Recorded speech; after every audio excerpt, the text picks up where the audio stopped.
બારામતીમાં plane crash થયું એટલે હવે બધાને બ્લેક બોક્સની રાહ છે, પણ બ્લેક બોક્સ ખુલે એ પહેલાં ત્યાં શું થયું હશે એનું લગભગ 30 મિનિટ પહેલાંનું આખું આપણે સાયન્સ સમજીએ કે ક્રેશના 30 મિનિટ પહેલાં પ્લેન જે છે એ ટોપ ડિસેન્ટ પર હોય, એટલે કે ઊંચાઈ પરથી નીચે આવવાની શરૂઆતનો સમય આ હોય.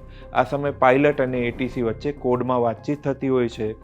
અજીત પવાર એટલે કે કોઈ પણ અજીત પવાર કે કોઈ પણ પેસેન્જર્સ હોય એ કદાચ પોતાના પ્લાનિંગ્સમાં વ્યસ્ત હોય અને અહીં સુધી બધું જ જે છે એ ઓટો પાયલટ મોડ પર ચાલતું હોય છે, એટલે કે મશીન ઉડતું હોય અને માણસ જે છે એ જોતો હોય. હવે ક્રેશના 15 મિનિટ પહેલાં આવીએ તો ક્રેશના 15 મિનિટ પહેલાંથી લગભગ ખરો ખેલ શરૂ થાય. એવિએશનમાં એક કડક નિયમ છે જેને સ્ટરાઇલ કોકપિટ રૂલ કહેવાય છે, એટલે કે મતલબ કે 10,000 ફૂટથી નીચે જ્યારે પ્લેન આવે એ પછીથી પાયલોટ જે છે એ કોઈ કામ સિવાયની કોઈ વાત કરી જ ના શકે, માત્ર કામની જ વાતો થાય. આજે બારામતીમાં વાતાવરણ ખરાબ હતું, પાયલટનું બ્રેન હવે મલ્ટીટાસ્કિંગ મોડમાં હતું, સ્પીડ, હાઇટ અને રનવે શોધવો એ એનું કામ હતું. અને આ એવો સમય હોય કે જ્યારે એક નાની ભૂલ પણ જીવલેણ બની શકે. અને હવે વાત કરીએ ક્રેશ પહેલાંની લગભગ 30 સેકન્ડ પહેલાં શું થયું હશે. તો આ 30 સેકન્ડ પહેલાંનો જે ટાઈમ હોય એને કહેવાય સ્ટાર્ટલ ઇફેક્ટ. જ્યારે અચાનક અલાર્મ વાગે અને પાયલટ જે છે એ પ્લેનને લેન્ડિંગ માટે ટ્રાય કરે અને કંઈક ગડબડ લાગે ત્યારે ફરીથી ઉપર જવાની કોશિશ કરે. પણ આ જ સૌથી ક્રિટિકલ મોમેન્ટ હોય છે. જો પ્લેનની સ્પીડ ઘટી જાય તો કોકપિટમાં સ્ટીક શેકર વાગવાનું શરૂ થઈ જાય. એ સ્ટીક શેકર એટલે કટ કટ કટ એવો અવાજ આવવા માંડે. આનો અર્થ છે કે સ્ટોલ. સ્ટોલ એટલે પ્લેનની પાંખો જે છે એ હવા પકડી નથી શકતી, એટલે કે પ્લેન હવે હવામાં તરવાની તાકાત છે એ ગુમાવી દે છે.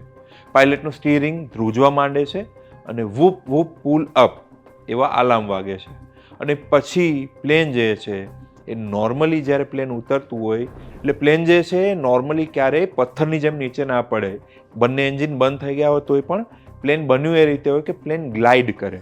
પણ આ એવો ટાઈમ હોય જ્યારે પ્લેન હવામાં તરવાની એની તાકાત જ ગુમાવી દે અને પથ્થર જેમ નીચે પડતો હોય એ રીતે જમીન પર નીચે પડે. એટલે આજે જ્યારે પ્લેન રનવે ચૂકી ગયું અને ફરી ઉપર જવાની એટલે કે ગો અરાઉન્ડ કરવાની કોશિશ કરી ત્યારે કદાચ સ્પાશિયલ ડિસઓરિએન્ટેશન થયું હશે. આ સ્પાશિયલ ડિસઓરિએન્ટેશન શું હોય? એટલે કે વાદળોમાં પાયલટને ખબર જ ના પડી હોય કે જમીન ક્યાં છે અને આકાશ ક્યાં છે. એટલે છેલ્લે માત્ર મશીનનો અવાજ આવ્યો હશે, બેંક એંગલ અને પછી બધું શાંત. આવી હોય છે પ્લેન ક્રેશ પહેલાંની 30 મિનિટથી લઈને છેલ્લી 30 સેકન્ડ સુધીની ઘટનાઓ. મોટાભાગે છેલ્લી ઘડી સુધી કોઈને ખ્યાલ જ નથી હોતો કે પ્લેન ક્રેશ થઈ શકે એવી કોઈ સંભાવના પણ છે. નમસ્કાર.